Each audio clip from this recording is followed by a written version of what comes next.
m'appelle Biba Tenga, je suis la présidente de l'Association d'anémie falciforme du Canada. Je suis la mère d'un jeune adulte qui vit avec l'anémie falciforme ou drépanocytose. Lorsque mon fils est né, bien sûr, comme tous les parents, quand on reçoit ce diagnostic, c'est surtout une sentence de mort qu'on recevait dans le temps. Mais avec l'évolution, maintenant, les patients vivent plus longtemps avec l'amélioration des soins. Mais je me suis rendu compte qu'il y avait toujours des lacunes. Donc, en tant que parent, d'abord, il faut développer tout un système pour s'occuper de son enfant, le soutenir, l'accompagner. Et en plus, je me suis rendu compte que ce travail devrait être fait en dehors du cercle familial. C'est-à-dire, pour améliorer la qualité des soins, changer les choses pour les patients, il faut s'impliquer. Alors, c'est comme ça que je suis devenue activiste pour cette cause. Les associations de soutien que nous avons sont principalement créées pour accompagner les personnes qui sont impactées par la maladie. Notre rôle, c'est de les informer, de les aider et de les soutenir à chaque étape. Parce que cette maladie, c'est une maladie génétique, donc ils vont vivre avec pour le restant de leur jours. Donc nous sommes là pour sensibiliser et aussi défendre les droits de ces personnes-là.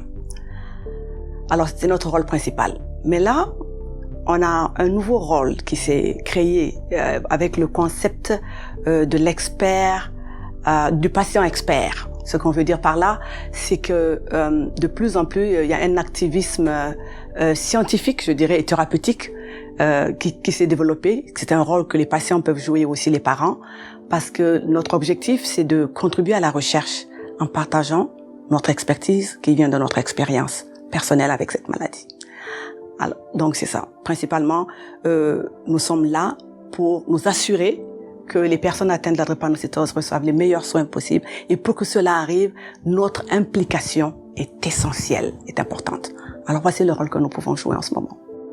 L'Association d'anémie falciforme du Canada, qui fête ses 10 ans cette année, en 2022, elle a été créée en octobre 2012, a été créée dans le but de soutenir les associations provinciales qui existaient déjà et qui étaient là pour soutenir les personnes affectées partout au Canada.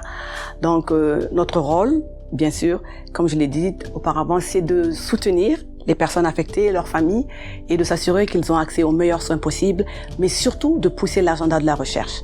Parce que comme vous le savez, l'anémie falciforme a été découverte il y a très longtemps, il y a plus d'un siècle de cela. Et après tout ce temps, nous sommes tous conscients du fait que la recherche n'avance pas comme il le faut. Il n'y a pas de cure universelle pour l'anémie falciforme.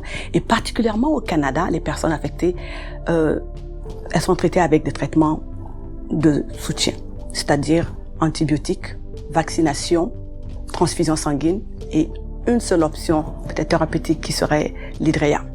Alors, pour toutes ces raisons, nous sommes là pour défendre les droits de ces personnes et surtout pour pousser l'agenda de la recherche au Canada, pour que les choses changent enfin pour cette communauté qui a souvent été et toujours qui est oubliée et qui souffre beaucoup. Mon message, il est très simple, il est très clair. Nous avons besoin de soutien et ce soutien ne peut se faire qu'en termes de ressources.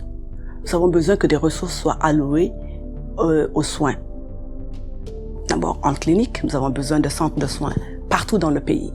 Est-ce que vous savez qu'une personne qui vit avec l'anémie falciforme au Canada est obligée de vivre dans des régions spécifiques pour avoir accès aux soins?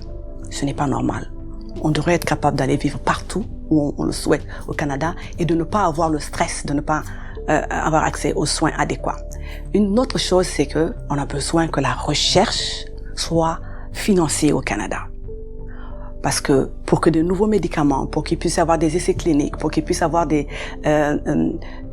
beaucoup plus d'options de traitement, on a besoin que la recherche soit poussée au Canada. Et pour que la recherche soit poussée, il faut que des fonds soient alloués à cela. Alors mon appel à nos décideurs politiques, à notre gouvernement et à tous ceux qui nous écoutent, c'est que nous avons besoin que des recherches soient adéquates, soient allouées à la drépanocytose ou anémie falciforme afin que l'on puisse sauver la vie des Canadiens qui vivent avec cette maladie.